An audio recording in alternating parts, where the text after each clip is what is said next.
precioso és para mim.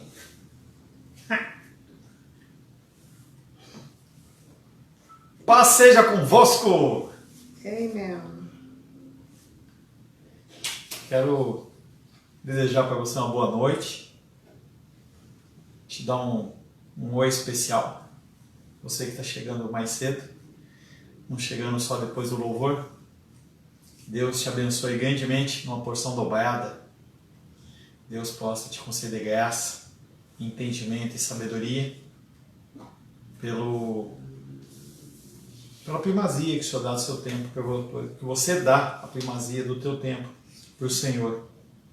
Nós estamos juntos nesta noite, se Deus assim o permitir.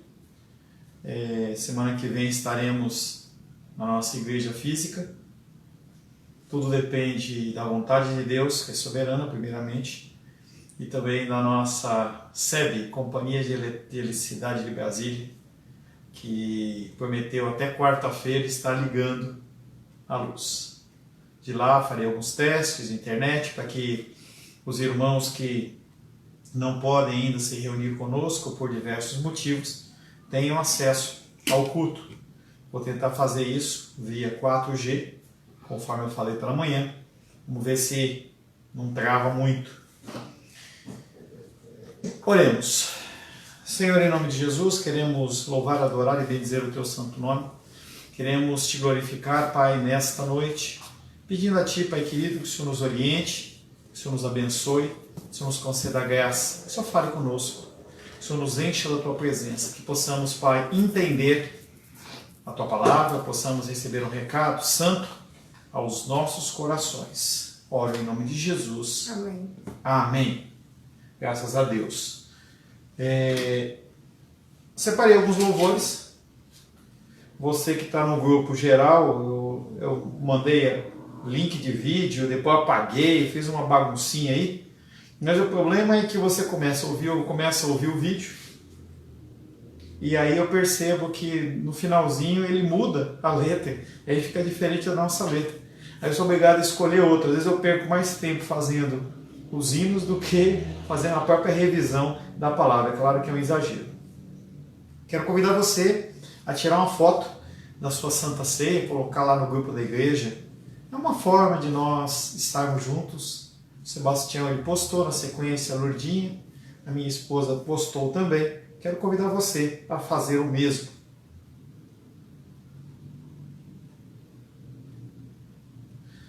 Timóteo, capítulo 1, verso 17, diz assim: ao Rei eterno e imortal, invisível, Deus único, honra, glória pelos séculos dos séculos. Amém. Este louvor é um louvor interessante, porque ele fala da grandeza de Deus numa singularidade que não há outra igual.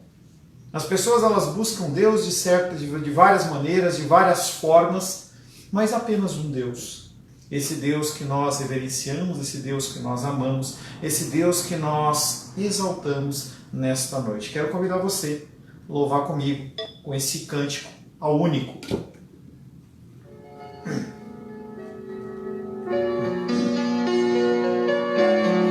Nós fazemos aquela mudançazinha, né, de coroamos para adoramos, mas deu tudo certo.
receber a honra e a glória, a força e o poder ao Rei eterno e imortal, invisível, mas real. A Ele ministramos o louvor.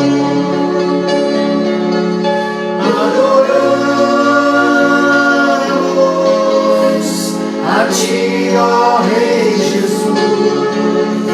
Adoramos a Ti, ó Rei Jesus. Adoramos o Teu nome, nos rendemos aos Teus pés, consagramos todo o nosso ser a Ti,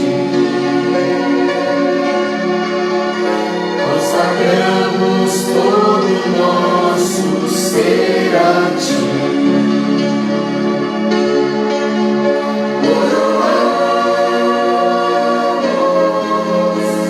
A Ti, ó Rei Jesus, adoramos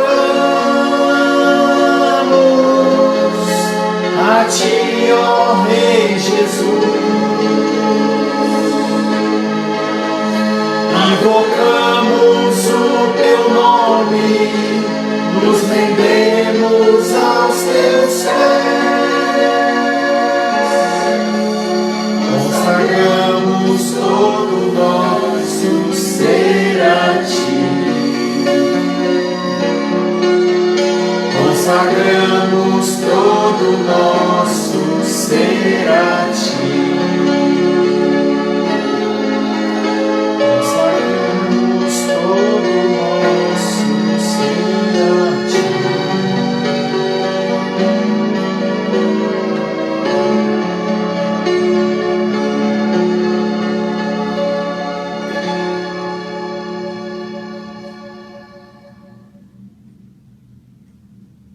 Salmos 147, verso 5, diz: Grande é o Senhor nosso e muito poderoso. O seu entendimento não se pode medir. Nós temos um Deus que é incomparavelmente maior do que podemos pedir, pensar ou imaginar. E Ele merece o nosso louvor e a nossa adoração. Um hino conhecido, não necessitaria nem da letra, é algo que já está gravado dentro dos nossos corações. Tu és soberano. Nós possamos exaltar a grandeza do nosso Deus.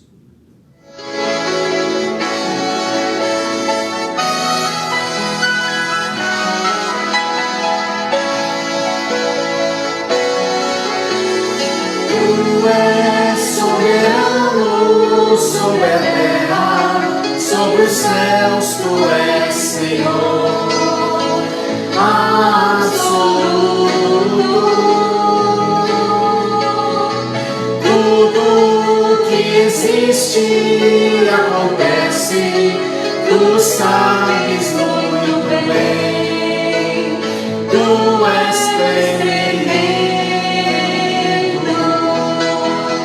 e apesar desta glória que tens, Tu te importas comigo também. E esse amor tão grande eleva-me, amarra-me a Ti. Tu és soberano sobre a terra, sobre os céus, Tu és Senhor absoluto. Tudo que existe acontece, Tu sabes muito bem. Tu és tremendo, e apesar desta glória que tens, tu te importas comigo também.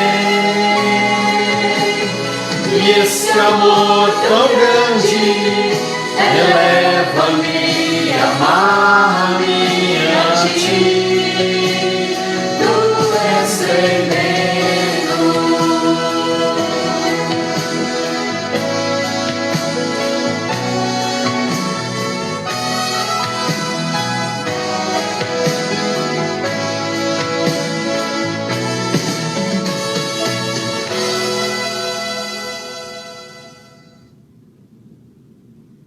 Salmo 145, verso 18 diz: perto está o Senhor de todos os que o invocam, de todos os que o invocam em verdade. Interessante esse versículo que fala sobre a fome e a sede daqueles que buscam a Deus. O Senhor não rejeita ninguém que o clame, ninguém que chame por Ele. O que acontece é que muitas vezes o nosso chamar não é um chamar do Senhor, é um chamar das coisas do Senhor ou das bênçãos do Senhor. E aí Ele não nos ouve. Ele ouve quando você clama querendo a sua presença. Sim, Ele nos abençoa. Sim, nós fazemos as petições. Mas nós temos que entender que o propósito principal da nossa existência não é receber coisas, e sim adorar ao nosso Senhor. Quero convidar você a louvar comigo nesse hino, que a gente ouve bastante, sabe aonde? Em funeral. Em funeral a gente ouve esse hino. As pessoas, elas parecem que se sentem tocadas por aquele momento. Mas nós vamos cantar celebrando a vida.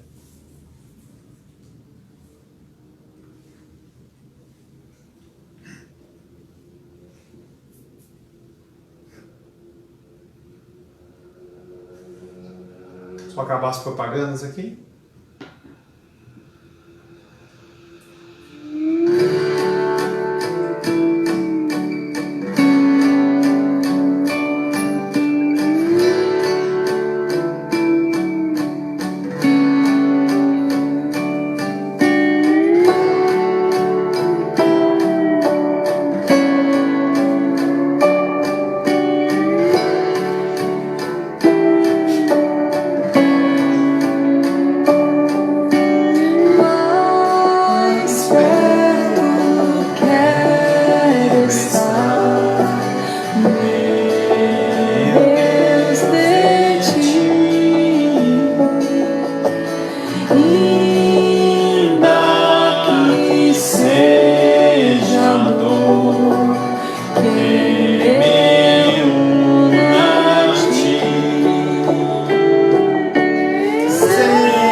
Suplicar, mais perto quero estar, mais perto quero estar, meu Deus, de ti.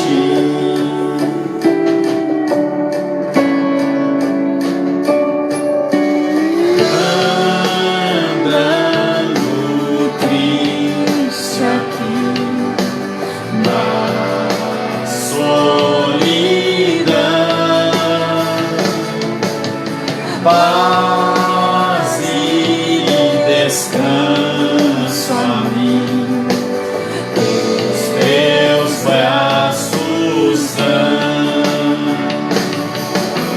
sempre de suplicar, mais perto quero estar, mais perto quero estar, meu Deus, de ti.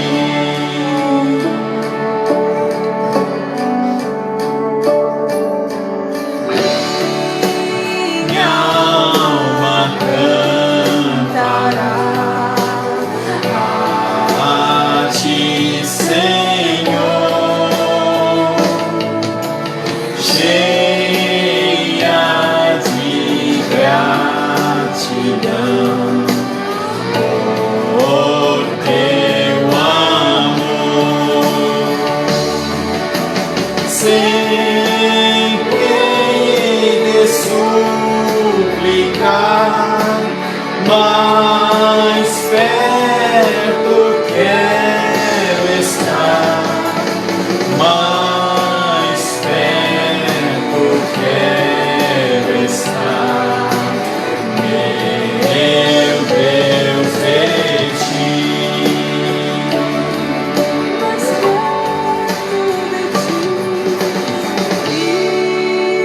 Quando Cristo enfim me vier chamar, com serafins nos céus eu irei morar. Então me alegrarei perto de ti, meu bem, perto de ti, meu bem, meu Deus, de ti.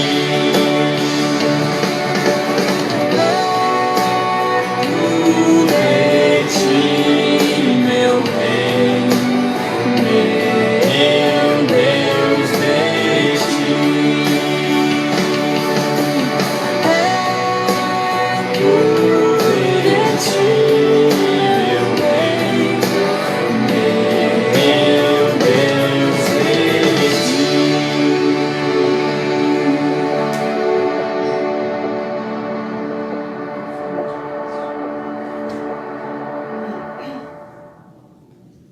A última estrofe me enganou, hein? Eu achei que era igual e não era. Salmos 35, verso 27 diz: cantem de júbilo e se alegrem os que têm prazer na minha retidão. E digam sempre: glorificado seja o Senhor, que se compraz na prosperidade do seu servo. Prosperidade aqui não é dinheiro. Prosperidade aqui é uma vida plena na presença do Senhor. Quero convidar você a cantar comigo um hino de gratidão. Seja engrandecido. Estou vendo aqui as fotinhas da minha mamãe, do Benedito. Tá faltando a sua foto, fotinha da sua ceia.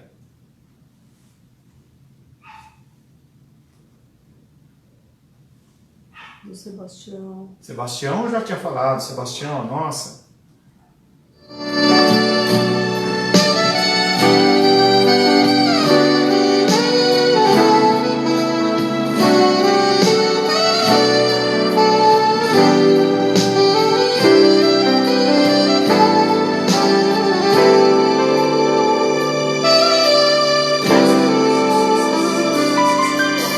Seja engrandecido, ó Deus da minha vida, Tu és o Deus da minha salvação. És a minha rocha, a minha segurança, meus lábios sempre te exaltarão. Aleluia, te louvo, pois sei que sobre todos é Senhor. Aleluia, te louvo, pois sei que sobre todos é Senhor.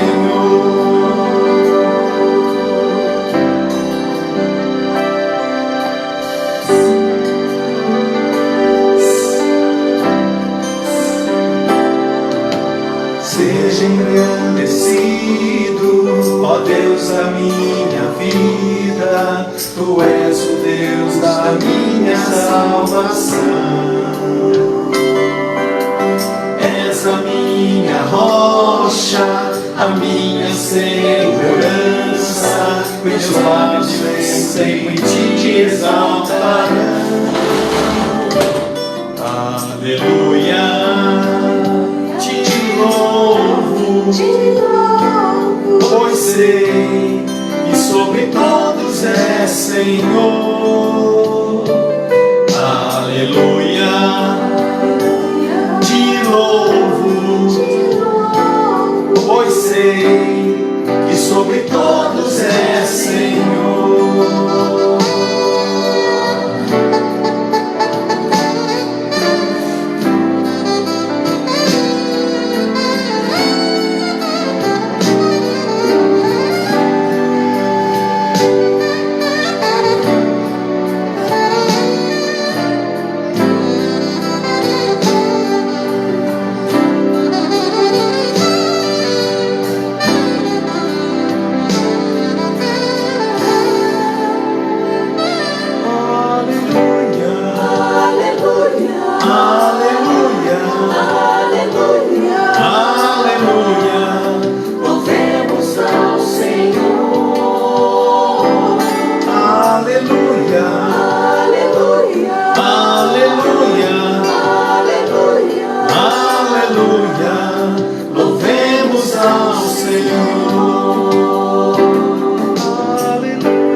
Louvemos ao Senhor. Aleluia. Aleluia. Aleluia. Louvemos ao Senhor. Senhor Deus, entregamos nas tuas mãos este breve louvor, fruto de vozes imperfeitas, sem coordenação, mas desejosos em glorificar o teu santo nome, Pai. Pedimos que tu recebas no teu altar de graça, Pai. Oramos em nome de Jesus. Amém. Quero saudar mais uma vez vocês com a paz do nosso Senhor Jesus Cristo. Nós precisamos da paz do Senhor. Paz do Senhor para que nós possamos ouvir a sua voz, ouvir a sua direção. O Senhor não é homem para manter o seu braço estendido. Os seus ouvidos eles estão abertos. E muitas vezes Deus fala conosco, mas talvez por não ser aquilo que nós queremos ouvir, nós descartamos e dizemos: Deus não fala comigo. Por que Deus está permitindo isso? E na verdade Deus está falando. Fala através da palavra, fala através da grandeza da sua criação. E esta paz é algo que nos possibilita ouvir a sua voz. Estamos meditando na primeira carta do apóstolo Pedro, capítulo 1. Já estamos há alguns domingos meditando. Se Deus assim o permitir, nós estaremos meditando em 3 versículos nesta noite. No verso 19, no verso 20 e no verso 21. Você já pode deixar aberto o texto de 1 Pedro, capítulo 1, que nós vamos estar lendo em seguida, após a nossa abertura. Em nosso último encontro, estivemos meditando sobre o tema salvos, porém responsáveis. A nossa responsabilidade não determina a nossa salvação, mas é um reflexo dela. Porém, nós temos aprendido não a responsabilidade, e sim a irresponsabilidade. Desde Adão se observa essa característica humana de não se assumir a responsabilidade e, sempre que possível, colocar a culpa em alguém que não seja nós mesmos. Essa ação pecaminosa leva a consequências danosas, como a falta de confiança no próximo, pois refletimos o que somos naqueles que convivem conosco. Nós, por sermos irresponsáveis, nós olhamos para o próximo como também irresponsáveis e acabamos não confiando neles. Como ser responsáveis se vivemos em um mundo cheio de pessoas irresponsáveis? Porque apenas eu devo ser o correto? O que eu ganho com isso? São frases que passam no nosso coração diante de decisões em que nós podemos ter algum tipo de revés. O verso que ficou da semana passada foi os 2 que nós meditamos, o verso 17 e 18, que diz: ora, se invocais como Pai aquele que julga imparcialmente as ações de cada um, agi com temor durante o tempo da vossa permanência na terra. Se você não quer invocar Deus, vive do jeito que você quiser. Mas se você está vivendo, vive de uma maneira correta. Sabendo que não foi mediante coisas perecíveis, como prata ou ouro, que fostes resgatados da vossa vida fútil, que você recebeu dos seus pais, dos seus antepassados. Pedro nos ensina que o foco não pode ser eu, a minha felicidade, o meu querer. Mas o foco tem que ser sempre a pessoa de Deus, através de uma glorificação. O preço que foi pago por nós, foi caro demais para que nós venhamos a nos comparar com outros seres humanos. O padrão não é o ser humano, o padrão é Cristo. Devemos, portanto, andar conforme o Messias, Jesus, o nosso Salvador, e não conforme a sociedade em que vivemos. Não meça o seu jeito de agir pelo jeito que os outros agem. Não faça isso. Tenha sempre as Escrituras como seu padrão. Eu não sou padrão para você. A minha família não é padrão para você. O padrão para você chama as Escrituras Sagradas. Ser sal e luz é ser diferente dos homens, igual a Cristo. Guarde isso. Se você quer ser sal da terra e luz do mundo, você não pode ser igual a homens. Você tem que ser igual a Cristo. A palavra de hoje tem como título Esperança em Deus. Esperança, uma pausa de respiração em Deus. As pessoas põem esperança em várias coisas e nós vamos falar que a esperança que nós temos que manter é em Deus. Texto de 1 Pedro, capítulo 1, versos 13 em diante. Abra sua Bíblia aí, por gentileza. Acompanhe comigo. Nós vamos ler do verso 13 até o 21. 1 Pedro, capítulo 1, versos 13 a 21. Assim diz a palavra de Deus.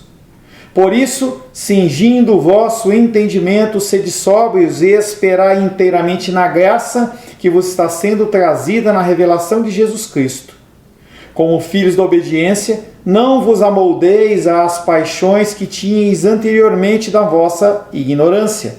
Pelo contrário, segundo é santo aquele que vos chamou, tornai-vos santos também vós mesmos em todo o vosso procedimento, porque escrito está: sede santos, porque eu sou santo. Ora, se invocais como Pai aquele que sem acepção de pessoas julga segundo as obras de cada um, portai-vos com temor durante o tempo da vossa peregrinação, sabendo que não foi mediante coisas corruptíveis como prata ou ouro que fostes resgatados do vosso fútil procedimento que vossos pais vos legaram, mas pelo precioso sangue, como de cordeiro, sem defeito e sem mácula, o sangue de Cristo. Conhecido com efeito, antes da fundação do mundo, porém manifestado no fim dos tempos por amor de vós, que por meio dele tendes fé em Deus, o qual ressuscitou dentre os mortos e lhe deu glória, de sorte que a vossa fé e esperança estejam em Deus. A nossa esperança deve estar em Deus. Senhor, em nome de Jesus, lemos a tua santa e bendita palavra.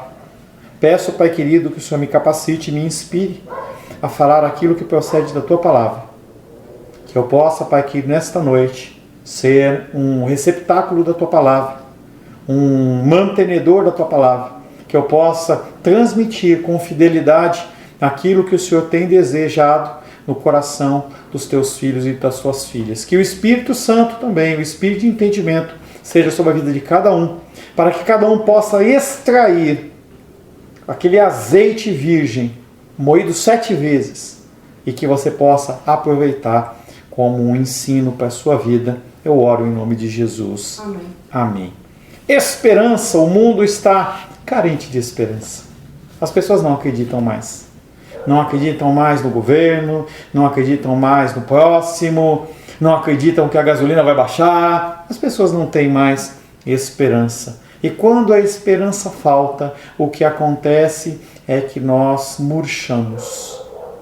Se você olhar uma uva passa, é como fica o seu coração quando você não tem esperança. Pior que você não ter esperança é você colocar a esperança em outras coisas. Eu tenho falado com uma certa regularidade, uma certa frequência a respeito disso. Não há problema nenhum de você ter um seguro de vida. Meu papai tinha, deixou minha mamãe um pouquinho melhor. Eu vinha com o carro dele, eu estou vendendo o meu carro, eu vou ficar com o carro dele. E aí o carro quebrou na estrada, quebrou em embreagem. 2, 3 dias de manutenção. E eu usei o seguro dele. São coisas abençoadas, mas não se fie nessas coisas. Não se fie no seu seguro, não se fie no seu plano de saúde. Tenha sempre a esperança, não em coisas temporais, mas em Deus. O primeiro versículo que nós vamos meditar de 3 é o verso 19, que eu roubei um pedacinho do verso 18 para melhorar o entendimento. Abre aspas. Não por ouro nem prata, fecha aspas, mas pelo precioso sangue, como de um cordeiro sem defeito e sem mácula, o sangue de Cristo. Porque Jesus, ele é alguém como um cordeiro, ele não é um animal ovino, entendeu? É uma metáfora, é uma comparação. É então apresentado o preço do meu resgate, o preço do seu resgate. Nenhum dinheiro poderia comprar esse resgate. Não há nenhum recurso que você possa apresentar a Deus para que você possa comprar a sua salvação. O apóstolo Paulo, ele conta dentro da sua história que ele havia herdado dos seus pais a sua cidadania romana. E quando ele está conversando com um centurião lá, uma pessoa, ele fala assim: eu, diferente de você, eu não nasci romano, eu tive que pagar uma grande soma. A cidadania romana você pode comprar, pelo menos no tempo de Paulo, mas a cidadania celestial, não. Salmos 49, versos 5, 6 e 7 diz: porque hei eu de temer nos dias da tribulação, quando me salteia a iniquidade dos que me perseguem, dos que confiam nos seus bens e na sua muita riqueza se gloriam. O salmista está falando que ele não tem que se preocupar com aqueles que atacam a sua vida, mas que confiam nos seus bens. E continua dizendo: ao irmão, aquela pessoa, verdadeiramente ninguém o pode remir, resgatar, nem pagar por ele a Deus o seu resgate. Apesar daquela pessoa estar próspera financeiramente, segundo os padrões do mundo, perante Deus, não vale nada aquilo. Quando nós subirmos para a glória com o Senhor, a conta bancária não vai fazer falta nenhuma, nem diferença nenhuma. Se você deixou dinheiro no banco, você deixou. Se você deixou de se alegrar com a tua família, você deixou de se alegrar.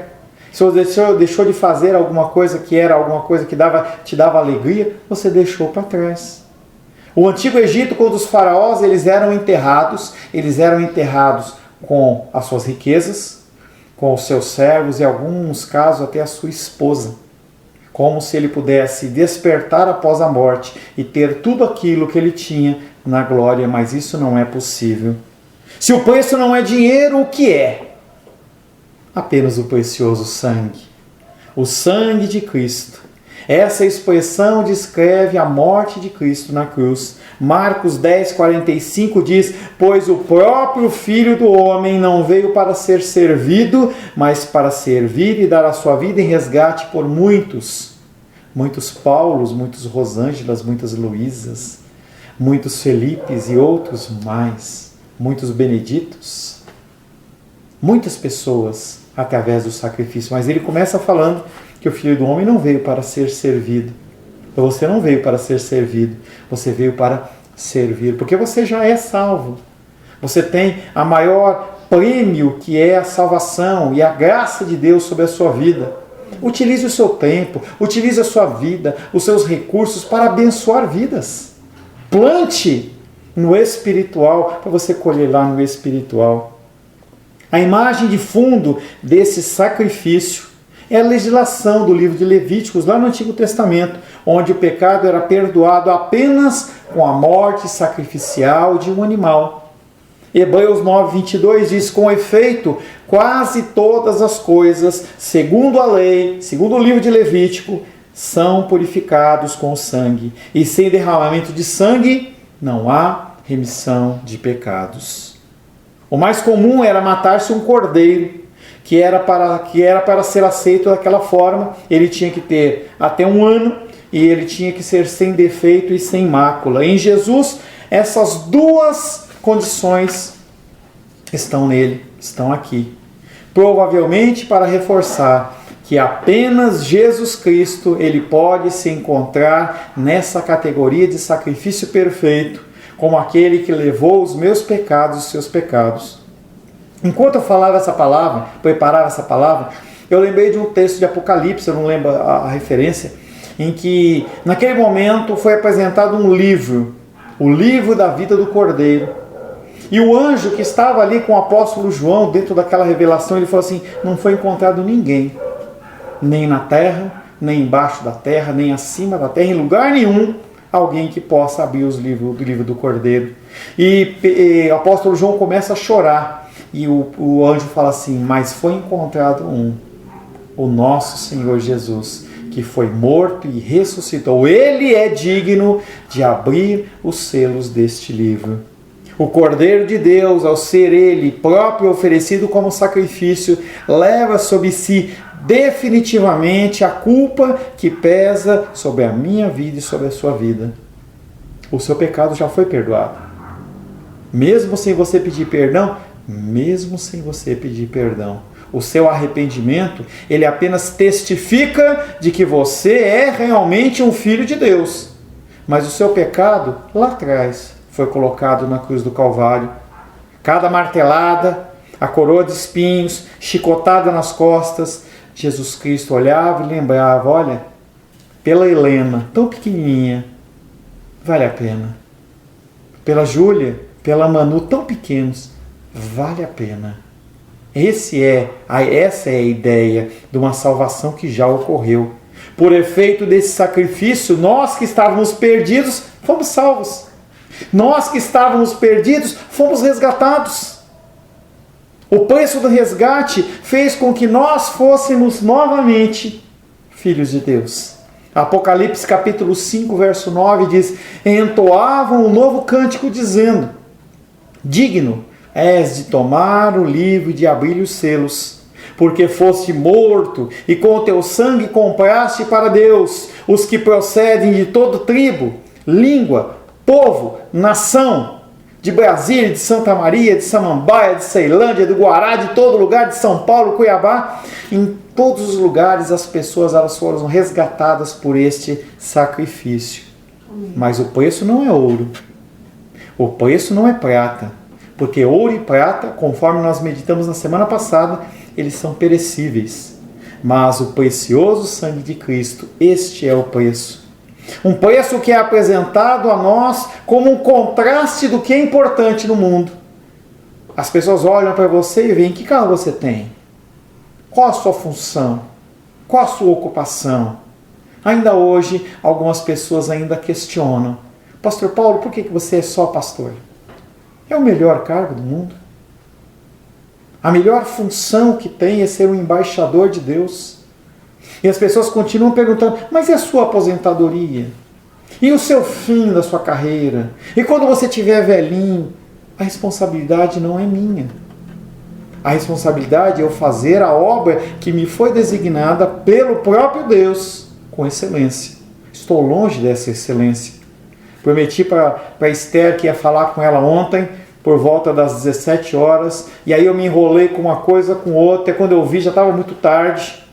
Hoje eu falei assim: eu vou fazer isso logo depois do almoço. E aí eu acabei levando, antes do almoço, eu vou levar algumas doações lá para o pastor Marcelo, que inclusive manda abraço a todos, e acabei não ligando. Mas essa semana não passa, Esther, pode deixar, eu não sou excelente, eu sou falho, mas o nosso Deus, ele é perfeito.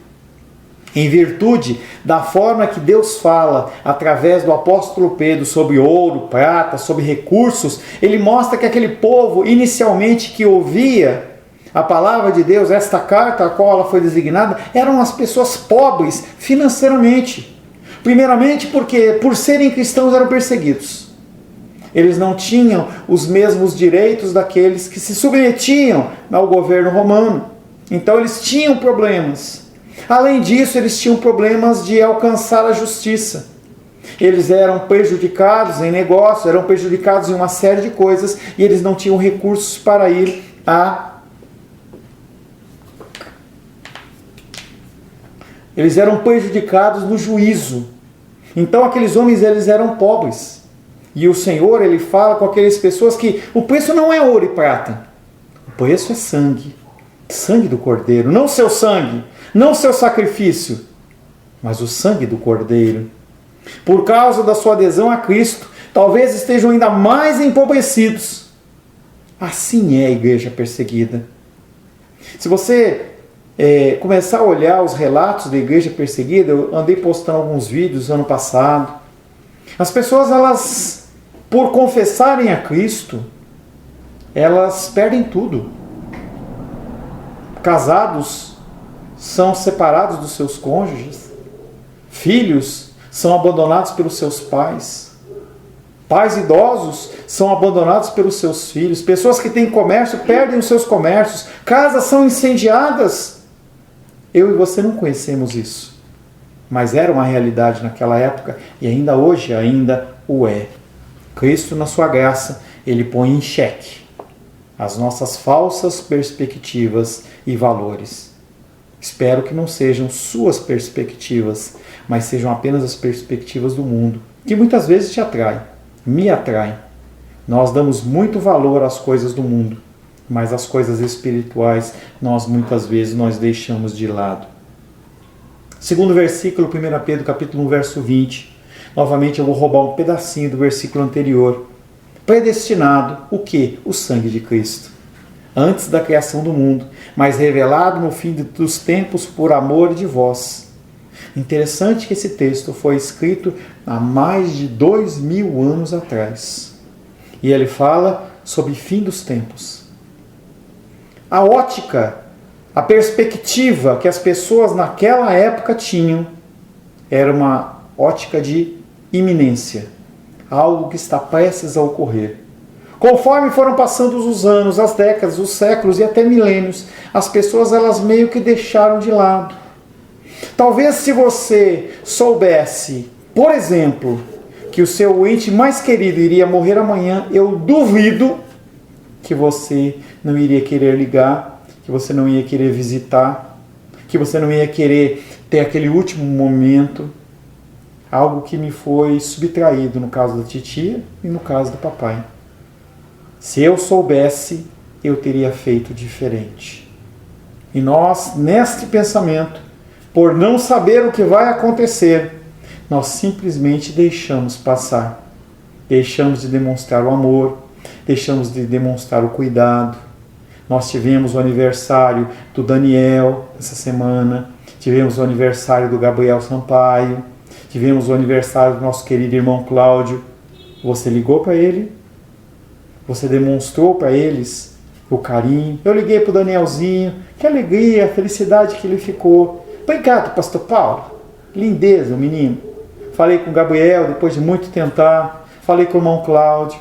Não perca esses momentos. Quer mandar mensagenzinha no Zap? Mande. Mas ligue para as pessoas. Demonstre amor. Receba amor. Viva intensamente. Predestinado, o sangue de Cristo. Antes da criação do mundo, mas revelado no fim dos tempos por amor de vós. Agora os versos 20 e 21, este e o próximo, trazem a explicação da importância do sacrifício da cruz, o que nos traz a lembrança, uma confissão de fé do cristianismo primitivo, que exalta Cristo. Aquelas pessoas sabiam que Cristo era o meio, era a porta, era o caminho, a verdade e a vida. E aí ele fala, conhecido com efeito antes da fundação do mundo. É apenas uma maneira poética de falar sobre a criação, ressaltando o aspecto da ação criadora de Deus, uma ação que não foi revelia, não foi Big Bang, não foi átomos batendo um no outro, mas Deus fez tudo de uma forma ordenada, segundo a sua vontade. O que era conhecido antes da fundação do mundo, ele foi manifestado agora, no fim dos tempos, por amor de mim e de você. A vinda de Jesus Cristo foi por amor de nós. Filipenses 2,7 diz, antes a si mesmo se esvaziou, assumindo a forma de servo, tornando-se em semelhança de homens e reconhecido em figura humana. Outro texto que fala sobre isso, João 1,14. E o Verbo se fez carne e habitou entre nós, cheio de graça e de verdade, e vimos a sua glória, a glória como do unigênito do Pai. Estes e outros versos se referem à encarnação de Deus em Jesus Cristo, um momento único na história, Tanto que a história é dividida em antes de Cristo e depois de Cristo. Momento este que é descrito não como o início de algo, mas como o fim de algo. Fim dos tempos. Nós estamos no fim dos tempos. Os dias são maus. E Jesus, Ele está voltando. Em 1 Pedro capítulo 1, verso 5, nós já vimos, ele fala sobre este tempo, mas é um tempo de Deus. Ele fala de futuro. Um tempo kairos, é a palavra em grego. Kairos é o tempo de Deus, não tem presente, não tem passado e não tem futuro. Apóstolo Pedro, ele começa a falar para aqueles homens que antes o pensamento era de um Deus que haveria de vir em algum tempo, que poderia vir a qualquer momento. Agora ele fala aqui no verso 20 que esta revelação ela é para agora. E esse tempo não é mais o tempo de Deus, mas sim o tempo cronológico, é o nosso tempo. O tic-tac do relógio está batendo. E a qualquer momento, entenda isso, a qualquer momento Jesus pode tocar a trombeta. E aqueles que são dele vão. E aqueles que não são dele vão ficar. Não tem recurso no STF, não há medida provisória, não adianta você querer buscar a doutora Shirley lá para fazer uma intervenção junto ao Senhor, ela vai estar lá. Não adianta você ir ligar lá para o Sebastião, pedir para ele fazer a religação da água, ele não vai estar, ele vai estar lá. Eu quero ouvir o irmão Cláudio cantando, não vai ouvir, só se você buscar nos vídeos antigos, o irmão Cláudio vai estar lá. Essas coisas estão prestes a ocorrer e você continua se dedicando apenas ao temporal. Enquanto em 1 Pedro 1,5 se fala de futuro, aqui ele já está falando no verso 20 de passado. Nós começamos já o fim dos tempos, a qualquer momento. Isso confirma em certa medida o senso de urgência em que os cristãos viviam. Eles não estavam preocupados em terem vários bois ou várias casas, imóveis, se eles fossem, eu quero o suficiente. Como seria bom se você se contentasse com o suficiente? Não há problema na sua prosperidade. O problema é você se angustiar. Você tem se angustiado? As pessoas elas têm se angustiado. A importância de você ter uma reserva financeira não tem problema, já falei para você, repito. Não há problema, mas não confie nisso. Eu posso juntar 10 mil, 100 mil reais num banco ou em algum lugar. Isso não é a minha segurança. Tem uma casa lá em São Paulo, não é a minha segurança. Você não é a minha segurança. Eu, culto após culto, eu trago o ensinamento dos dízimos e ofertas, mas você não é a minha esperança. A minha esperança é o Senhor. Já nos encontramos no período derradeiro da história, inaugurado na vinda de Deus ao mundo como pessoa humana em Jesus Cristo e confirmado por vários acontecimentos que se seguiram. Há uma grande proximidade aqui com o sentimento de Paulo quando ele fala em 1 Coríntios 10:11. Estas coisas lhe sobrevieram, tudo isso que você está vivendo, como exemplos, e foram escritas para advertência de nós outros que os fins dos tempos têm chegado. Você tem sido alertado. Eu te alerto. Te alerto em relação à dedicação à leitura, ao estudo, à busca do Senhor. Falava hoje à tarde com uma pessoa sobre a urgência de nós podermos ajudar os outros. Eu falei hoje pela manhã sobre o meu desejo de montar um centro de aconselhamento aqui no Guará, não só no Guará fisicamente, mas lá em Santa Maria, com a família do Felipe, da Esther, lá em Riacho Fundo, com o pessoal do André, lá em Cidade Ocidental, com a família do Alice, e assim por diante, não vou falar todos os lugares. Eu vejo essa urgência, e a pessoa ela conversava comigo em relação a isso, e ela falava assim, eu não estou fazendo nada, eu não faço nada para mim, eu não faço nada para o outro, eu não faço nada para não sei quem. Nós temos que fazer algo. O tempo, ele urge.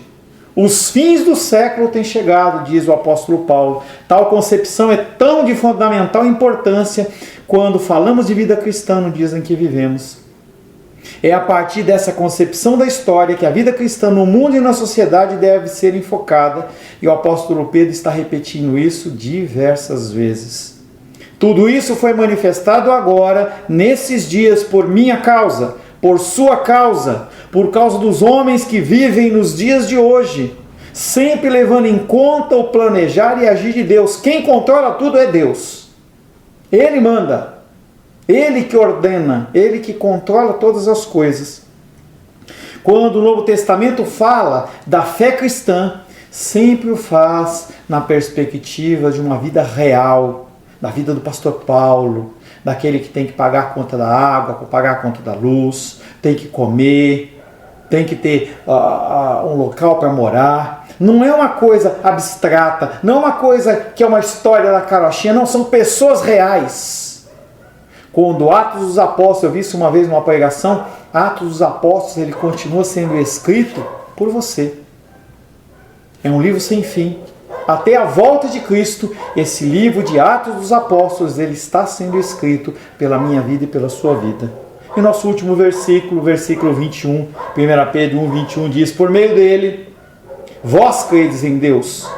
Não é por meio da sua fé, não é por meio do seu dízimo, não é por meio do seu trabalho, pelo seu ser bom pai, pela sua obra social, não. Por meio dele, Jesus Cristo, vós credes em Deus, o qual o ressuscitou dos mortos e o glorificou, de modo que a vossa fé e esperança estejam em Deus, que é o título dessa palavra. Esperança em Deus. Deus não é uma entidade. Deus não é um ser abstrato. Não é um ser indefinido, mas aquele que atua com poder na história. Ele controla tudo, mesmo que você não entenda, mesmo que eu não entenda. Ele é aquele que ressuscitou a Cristo dentre os mortos e o glorificou. Essa glorificação se refere à entronização, por isso que aquele hino ao único, entronizamos, não, eu não entronizo nada. Eu não coroo Deus em Jesus Cristo em nada. Quem faz isso é Deus. Ele entroniza Jesus Cristo. Ele coroa Jesus Cristo. Aquele que ressuscitou o Cristo dentre os mortos e o glorificou. Essa glorificação se refere à entronização de Cristo à destra do Pai, que teve lugar na esfera celeste após a sua morte e ressurreição. Logo no comecinho de Atos dos Apóstolos, ele vai subindo, ele é envolto em nuvens, e aquelas pessoas ficam olhando para os céus. E um anjo bate no ombro deles e fala assim: esse mesmo que subiu vai descer. É só você esperar. Apocalipse 11:15 diz: o sétimo anjo tocou a trombeta e houve no céu grandes vozes dizendo: o reino do mundo se tornou de nosso Senhor e do seu Cristo, e ele reinará pelos séculos dos séculos. Naquele momento, o Senhor foi entronizado como Rei dos reis e Senhor dos senhores. O credo apostólico fala deste evento na confissão da Igreja Histórica. Creio em Deus Pai Todo-Poderoso, Criador dos céus e da terra, e em Jesus Cristo, seu único Filho, nosso Senhor, aquele que foi entronizado. Tudo isso é motivo para eu e você não confiarmos na aposentadoria, não confiarmos no recurso guardado no banco, mas confiarmos total e completamente em Deus. A palavra de Deus diz que as pessoas que vão entrar no reino do céu são aquelas pessoas que são como criança. Não é porque a criança é inocente. Vai perguntar para Esther como que a Manu fica quando está enjoadinha. Pergunta para a Ingrid como é que a Júlia fica quando ela quer atenção. Vai lá e pergunta lá para a Rayane quando a Helena quer brincar, o que acontece se ela não atender. O sentido de criança é sentido de confiança. E isso você pode ver nas crianças. Você fala, pula, pula, pula. E aí a criança se joga, ela não está sabendo se vai pegar ou não.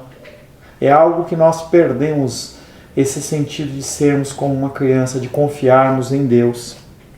A manifestação de Cristo, porém, não se refere a todos. Não todos que vão ser salvos, mas pertence somente àqueles que nele creem.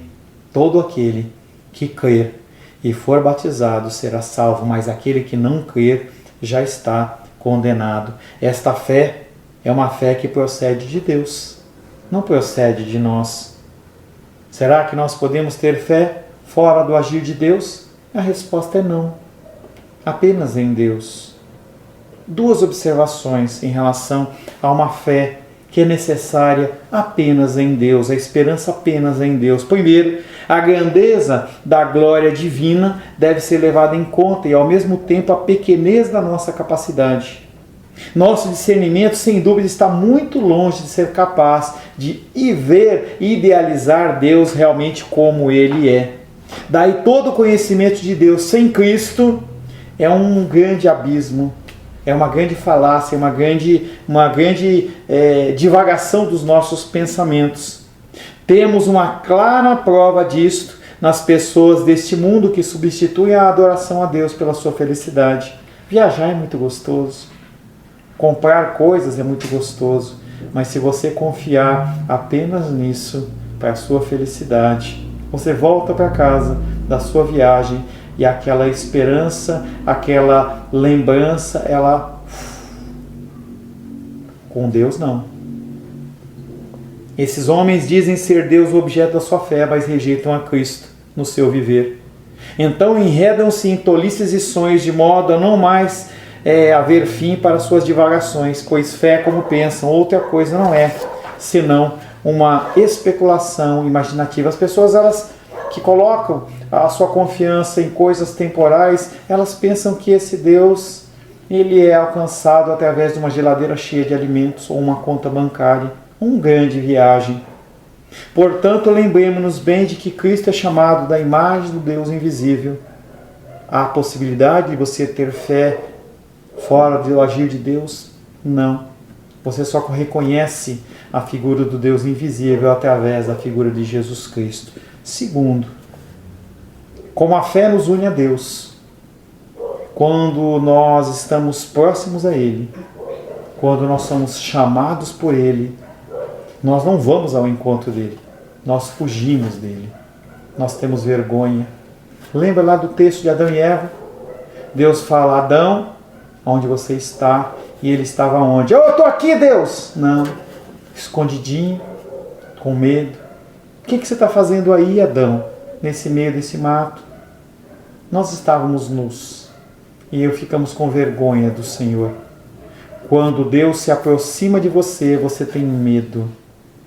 Você se sente constrangido. É como se o nosso coração mostrasse toda a impureza do nosso ser. Se possível fosse, era tão fácil a gente pudesse arrancar esse coração e colocar um coração verdadeiramente espiritual, mas isso não é possível. Quem faz isso é o próprio Deus. Êxodo capítulo 20, verso 19, conta uma passagem muito interessante. Haviam sido proclamados os 10 mandamentos e Deus conclama o povo de Israel para ir até o Monte Sinai, onde ele ia se manifestar. Houve uma série de normas e regras que foram definidas. E aquele povo, quando vê os trovões ribombando, o fogo crepitando, eles olham para Moisés e falam assim: não quero ficar não. Vamos fazer assim, Moisés. Você ouve a Deus e fala para a gente: eu não quero. Nós, como seres humanos, nós precisamos de um mediador. Há a possibilidade de você ter fé sem a figura divina de Deus, sem o agir de Deus? Não. É necessário que haja um mediador. E o mediador é Jesus Cristo. Esta é a conclusão a que o autor procura levar os leitores primeiros, aquele povo lá de 2000 anos atrás, e nós hoje no ano de 2021. Você aí. Expressa na afirmação de que a fé e a esperança devem estar unicamente no agir de Deus. Usados juntos nesse contexto, fé e esperança iluminam a situação daqueles leitores e também da sua vida. Em Deus você tem fé, em Deus você tem esperança. Do mundo ao redor, nada nós temos a esperar. Da parte de Deus, contudo, nós já tivemos muitas provas de amor. Lembra daquele hino? Conta as bênçãos, dize as quantas são, e verás surpreso Quanto Deus já fez. O problema é que nós não paramos para pensar. Quando nós conseguimos algo, a gente já quer outro. Como Deus tem cuidado da sua vida. Como Deus tem te guardado. Como Deus tem te abençoado. Salmos capítulo 121. Salmos 121, versos 1 e 2 diz: eleva os meus olhos para os montes. De onde me virá o socorro? O meu socorro, abre aspas, não é da aposentadoria, não é do seguro, não é do plano de saúde. Fecha aspas. O meu socorro vem do Senhor, que fez o céu e fez a terra. Fixar nele os olhos. Fixe nele. Volto a dizer, Menísia, estou com saudade dessas postagens que você tirava fotos da natureza e exaltava a grandeza de Deus. Fixar nele os olhos. Centrar nele a perspectiva das suas vidas nos daria a força necessária para nós superarmos as lutas temporais. Engajando-se ativamente nela, dentro dos padrões desse olhar para os montes, procurando socorro e encontrar socorro apenas no Senhor, é algo que vai nos trazer paz e alívio. Semana que vem, se Deus assim o permitir, nós vamos tratar como a palavra de Deus, Ele pode nos ensinar a amar ao próximo como a nós mesmos. Senhor Deus, quero colocar na Tua presença, Pai, esta esperança. Não uma esperança em coisas temporais, mas em Ti. Sim, Pai, nós vivemos num mundo que carece de necessidades, nosso alimento, nosso corpo precisa de alimento, custa recursos financeiros, mas o Senhor é provedor de tudo. Se o Senhor cuida dos pardais, não permite que os animais morram de fome, nós temos muito mais valor do que os pardais. O Senhor não se entregou pelo cachorrinho, pelo gatinho, pelo golfinho, pelo mico-leão dourado, mas o Senhor se entregou por mim. E em Ti, Deus, eu posso ter esperança. E dentro desta esperança, o meu coração, ele se acalma. Pai, me ensina cada vez mais a confiar apenas em Ti. Entrego esta palavra a você, de esperança, em nome de Jesus. Graças a Deus. Meu querido, minha querida, agradeço a você por esse tempo que você esteve comigo. Creio, Paulo, creio que nós estamos encerrando um novo ciclo. E o ciclo dessa transmissão unicamente pela internet. O meu objetivo é fazer uma transmissão híbrida, que é o presencial, e pela internet. Eu falava com a Lourdinha hoje, ela está prestes a tomar a segunda dose, ainda em julho. Então ela perguntou o que eu achava, e eu falei para ela assim, eu acho que você tem que esperar pelo menos uns 15, 20 dias depois da segunda dose. Nós esperamos até agora, é importante esperar um pouco mais. E ela expressava o desejo de rever os meus queridos e minhas queridas. É claro que eu não vou impedir ninguém de entrar, mas cuide da sua vida, cuide da sua saúde.